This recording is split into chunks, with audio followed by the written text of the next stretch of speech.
So we talked about users and groups, right? So the user and group are together. The permissions are written in a JSON document, right? So whatever the permission you added, I can go back and show you. They are written in a form of JSON document. Okay. So the policies what you create is also a JSON document. Okay. The good practice is you don't give a full privilege to anyone in the actual environment. You always give the least privilege. You keep adding more permissions when they request for it. Okay. Let's talk about how these policies are getting inherited, right? So you got a developers team, you got an operations team, then you got audit team, right? And it's all got different permission. But if the user is part of these one, and they will get all the permission as it is. Okay, so we have to ensure this person will get all the permissions from the groups that they have attached to it. Right. How an IAM policy will look like? I just showed you a policy, which is a managed policy, but in the backend, it's a JSON document. An IAM policy structure is given as below, where you will get a version. Normally, the version will be your date, and you'll get an ID. It's just a name to your permission, right? Then you will get a statement. You will get a statement ID, but this is what important. Okay, the effect is allow. So what are the other values? It can have allow or deny. Okay, the effect is allow and deny to the principal, right? So where it acts for whom it is applicable, to whom it is applicable, it is applicable to my root account. This one, right? If this is my root account, you are creating a policy for my root account.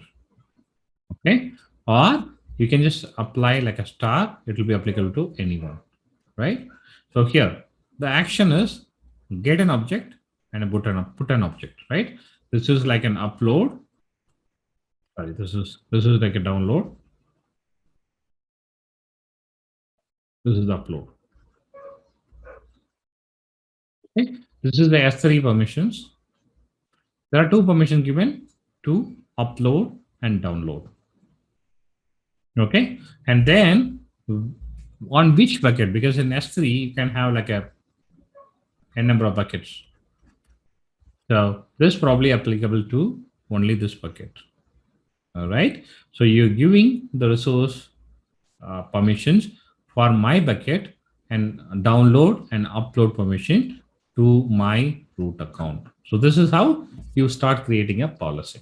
So again, immediately remember you have to add an effect, which is allow or deny. Then look at the principal to whom it is applicable, and look at the actions, what permissions are allowed.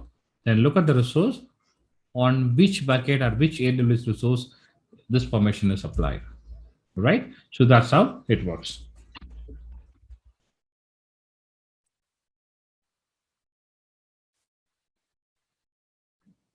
Okay, let's look at the IAM password policy.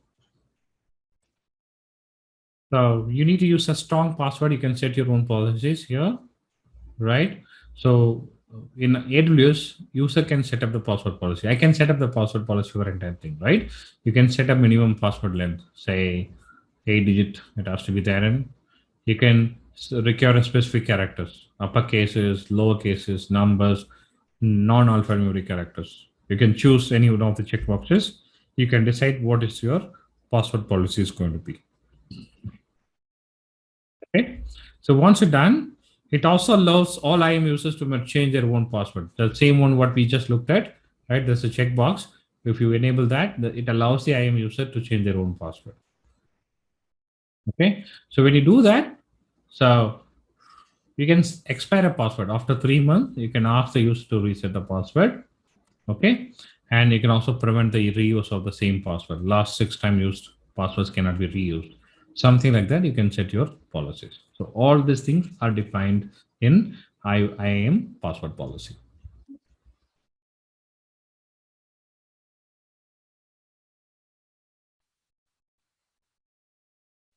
Okay.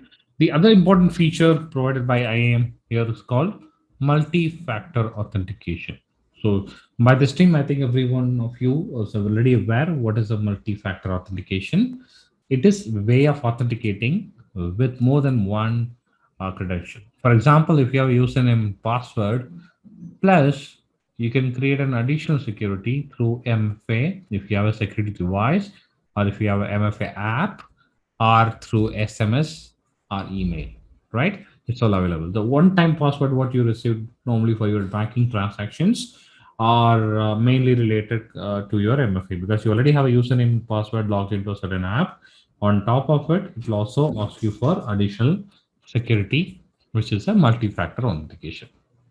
Okay. So here, the MFA can be applied to all users, or especially should be applied to root accounts, so that people should not be logging into root accounts or people cannot hack it. Again, the MFA can be through the devices, right? You have a username, password, plus your MFA. Okay. So what are the MFA options available in AWS? So you can have a Google Authenticator is an app. You can just install that in your things, or you can create something called Authy. It's multi-device app available. They are virtual. Okay. So we also have one with Microsoft Authenticator, Microsoft MFA, right? So that app also you can use it. The second one is universal second factor security key, right? So this is the hardware where you have to press, and this will provide you a key that you can use this key as well. This is a third party app. This is the options what you have in AWS.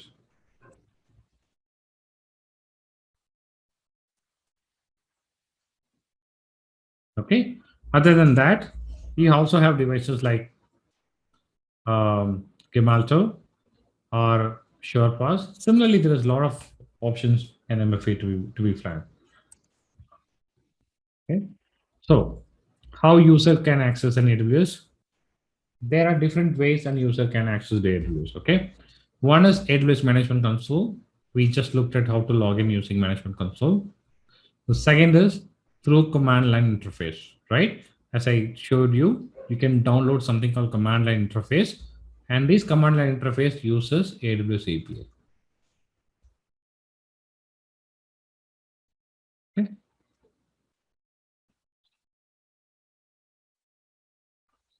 The third option is software development kit, right? So you'll be getting a software development kit for Java or Python, right? And you can use them to implement your own programming concepts to access your AWS console. Okay. To have this too, right? You need to have something called access keys. I showed you, we downloaded the access keys also. We have to use access keys to use IAM login through programming, right? When you're using CLI and SDK, you have to use the access keys. When we are using management console, you can go for a username, password, and MFA. Okay. So users can they manage their own keys. They can add more keys. They can expire the keys. They can have full control over it. Access keys are secret, just like a password. So you should not be sharing them with people. Okay. So access key ID is equivalent to your username, where secret access key is equivalent to your password.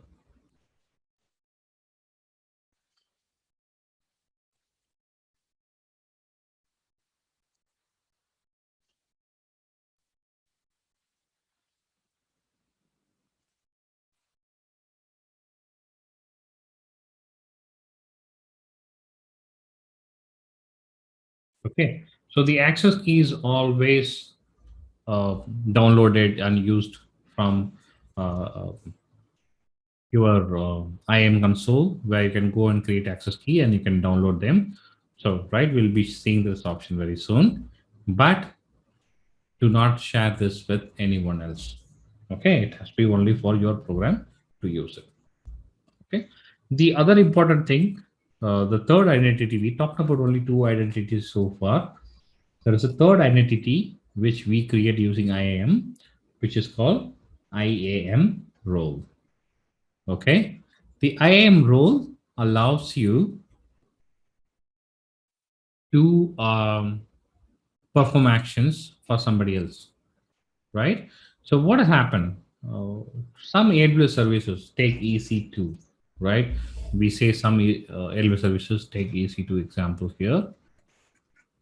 So there's a function where there's a machine like an EC2 instance, or skin already given here, right? So there's some EC2 instance where it has to access an S3 object, right? So normally an EC2 cannot be added as a permission to S3 buckets. So what we will do is instead we'll give permission for this IAM role. Okay, we'll create an IAM role. This IAM role will have S3 full access. Okay, so once you give the permissions, you attach this role to your EC2 instance. The next time, what will happen is the EC2 instance will go and assume the role, right? Since this role have already a S3 full access, using the role permission, it will come and access the data. So that's how it works. In certain AWS services or even accounts has to assume a certain role to perform actions. Okay, to do so, we create a new identity called IAM roles. Okay, there are some common roles given over here, which are like an EC2 instance roles, Lambda function roles, are roles for cloud formation. So we will come back and look at hands-on creating a IAM role. Okay, we'll just do it in the session itself, right? I hope it's clear why we need IAM role. Okay, people can ask, what are the key differences between IAM role and a user? I will explain that too. Okay. Let's talk about little more about the differences between IAM user and IAM role. Okay, so IAM user,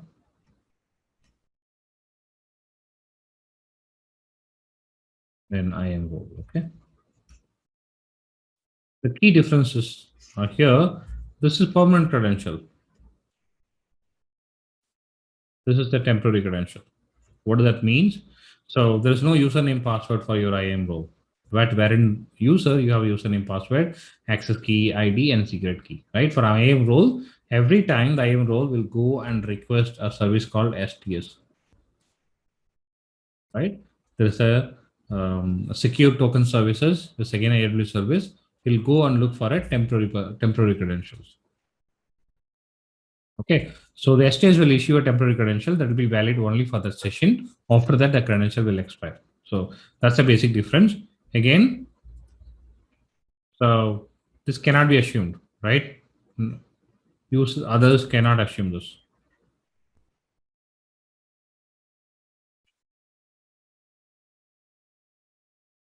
But this can be assumed.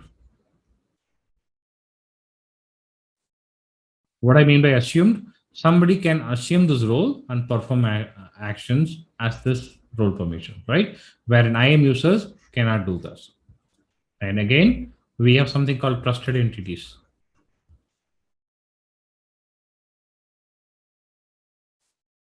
A trusted entity policy, right? This doesn't have in the user, right? Trusted entities allows this easy to machine.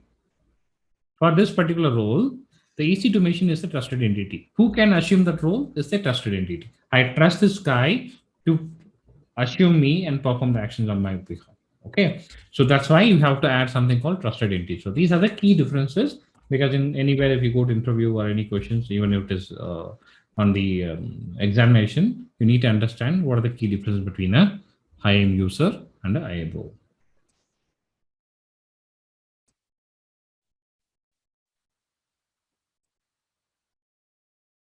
Okay, so what else IAM provides to you? It also provides you a credential report, account level credential report, list of all the users and status of their various credential. It also provides you IAM access advisor. If you see any anomaly on accessing it, it gives you recommendations. Okay, so you can adjust the policies accordingly, especially when the policies allows everyone to do everything. Obviously, it will raise concern. It will give you recommendations. We can go ahead and implement. Okay, before coming back to the best practices, okay,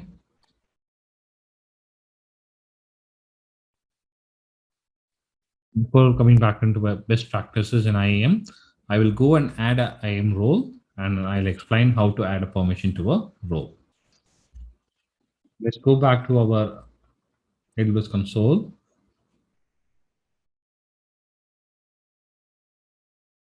So this is our AWS console. I am in my IAM. In IAM, you have an option called roles on the left side. See, click on the roles. When you click on the roles, click on create a role. Okay. What I did, I just went to the IAM role, then clicked on the roles and create a role. In create role, have to select on service first. Okay.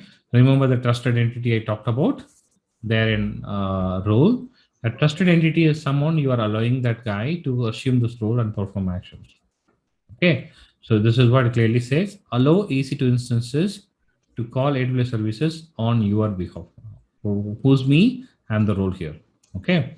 On my behalf, I allow the EC2 instance to assume and call services. That means I allow EC2, I trust EC2 to assume my role. Okay, that's what I'm doing. So click on EC2 as example.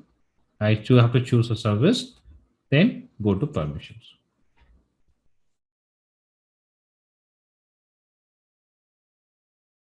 I chose EC2 as a permission. I'm coming back to the next screen. Here in it, I want to give a full access to S3, right? Just like what I discussed. I'm giving this particular role a full access to S3. That means creating a bucket, deleting a bucket, uploading object, deleting object, everything else in S3, right? I'm giving a full permission. I can go to skip the tags for now. Click on review. I have to give a IAM role. Okay. Demo.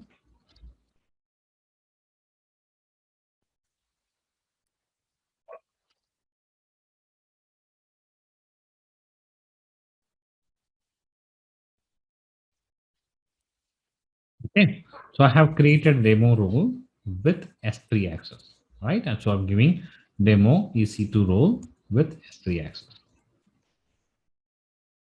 I'm going to create a role here. I click on creating a role. The role has been created.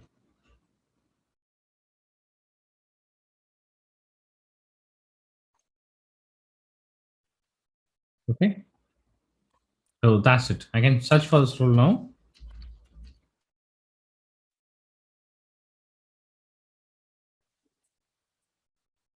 The demo role which I created is here. This is the role I have created. The role will have access to S3, right? You can click on JSON because we looked at how a JSON policy is created. As I said, F factors are low, action, everything on the S3, and the resource on all buckets. Okay, simple, right? And again, if I come back and look at the trust relationship, click on edit trust relationship. This is my trust policy, right? The trust policy allows the EC2 instance to assume the role of mine, right? To assume the role and perform action. So it's allowed here. Okay. This is the trust policy we talked about. That's why we select the service first. All right. So now you have created a role and you have added permission to the role as well. Okay. So again, user groups is identity, user is identity, role is identity, wherein policy is a group of permission where you can attach to a role or you can attach to a user or you can attach to a user group. I hope that is clear, right? So that's how it is. So we also looked at access analyzer, credential report, right? Look at the credential report. This is also a feature of IAM, and credential report will allow you to download the report about all your users. Just click on download report. You have a CSV downloaded. Let me open and show you the CSV.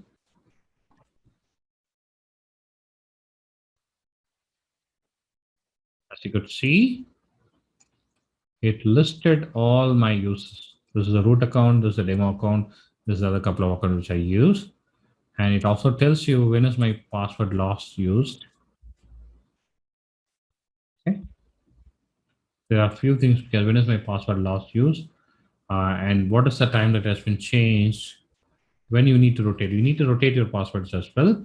And if it is MFA is active and in it, right? And again, so when was the access key got rotated? It contains all the details of my account. Using this, you can really see how your password policies are working, how your user management is happening in the IAM. Very critical in a large organization to go and understand and filter the record based on the report and take necessary actions and corrections. Okay, this is the credential report for you.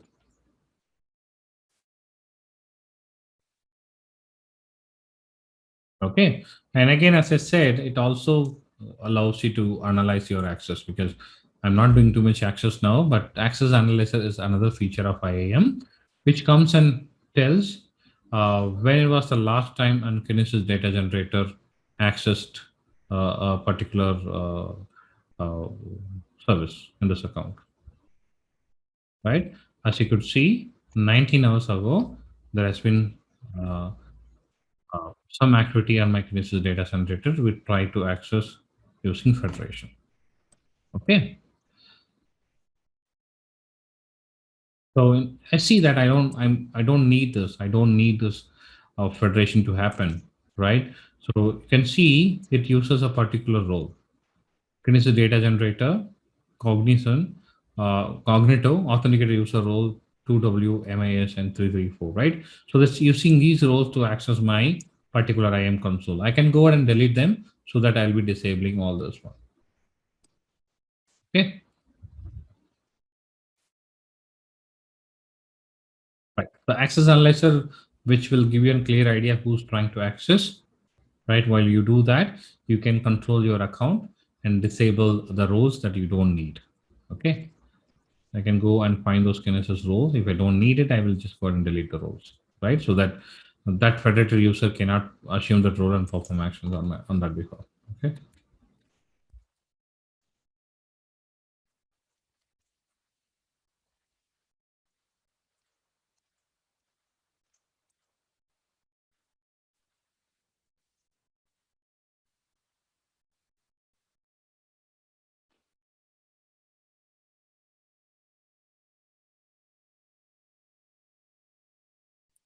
I'm just going and deleting all the roles which I don't need anymore.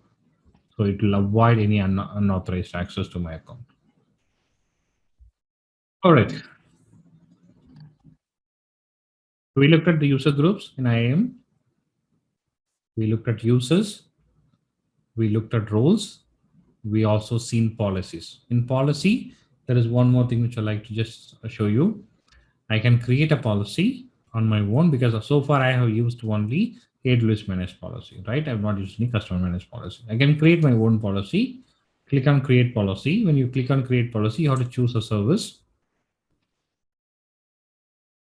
Choose a service, this policy will be applicable, right? Say S3. Then you have to choose option. I'm going to give only read only. So I'm choosing only the list and read permissions. There are 7 permissions for here in list and 48 permissions on the read, right? So I'm giving all the permissions as it is. Then the third one is the resources. Resources can be one single bucket where this is applicable, or it can be to an access point, it can be to a job or object or a Lambda access point, or can be a storage link configuration. Different options are here. But what I'm going to do is I'm going to create all resources. So any resources that it is for, all the resources, this policy will be applicable to, right? So I go to next, I click on review. I give a name to a policy. It's a demo customer policy.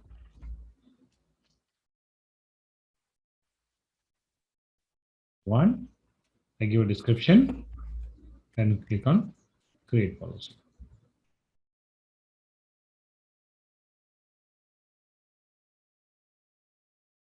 So I can go and search for this policy demo. You can see this is the demo customer policy here. It is screen here.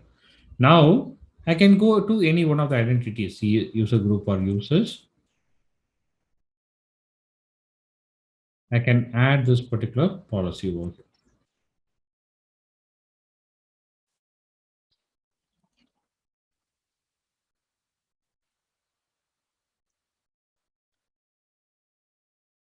So I just added this customer policy, which is created. Okay, I'm going to remove this right now, but you can add this as well. Detach.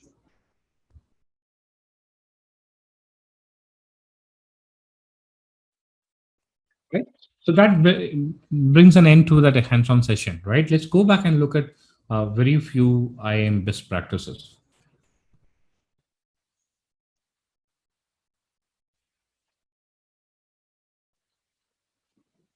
right? Some of the best practices are here, right? Do not use the root account except for account setup. The first time you use a root account, after that, do not use it, right? So one physical user will have one AWS user. Means if there are two developers, don't give them a single AWS user to use it. Create them two separate AWS users and ask them to use that while logging in to that, right?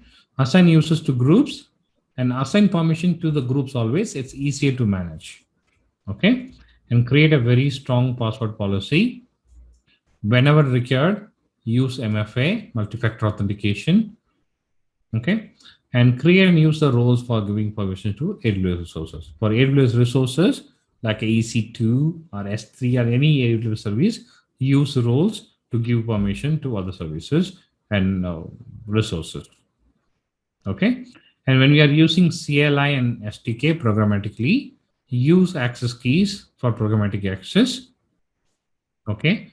And when you are using programmatic access, the good practices do not have console access. So create users only for programmatic access. Okay, you see so two options over there.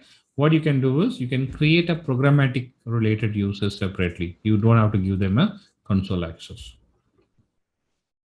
Okay, and again, use this audit permissions of your account while with the IAM credential report. Take necessary actions time to time. Right? And never share users and access key information with anybody else similar to your credential. Okay. These are the best practices we need to follow while working with AWS.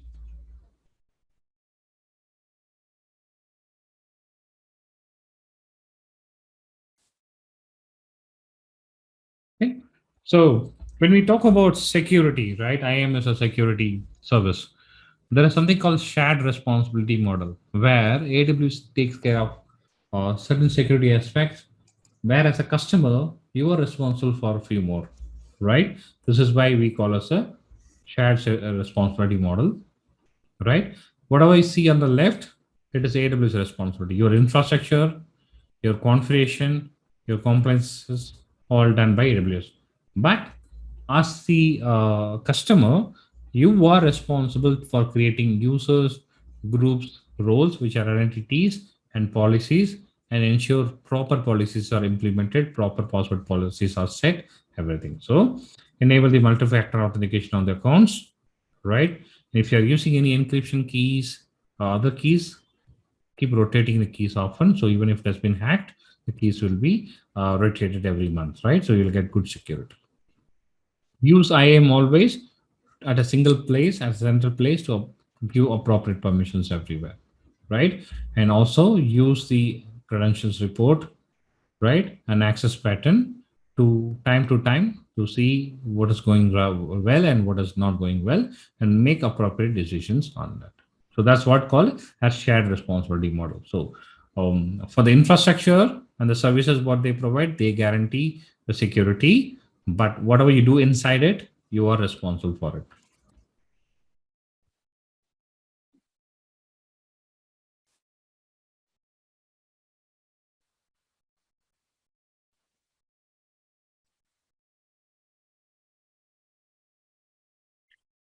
Okay, so we have come to the summary section of IAM, right? User map to a physical user as a password for AWS console, right? And groups, which contains users only. You cannot have multiple groups inside it. Policies, JSON document that outlines the permissions for users or groups or roles. right? A policy can be applied to a user, group, or a role. Okay, what are the roles? A roles allows anyone who wants to assume the role and perform actions, right? This is mainly required for the AWS services. Okay, always try to enforce multi-factor authentication to provide more secured way of logging in, right? For if you are using programmatically via command line interface and SDK, use access keys, and also use your IAM Credential Report and IAM Access Advisor to see the pattern of usage and to improve your password policies and user management as well. Okay, that's it.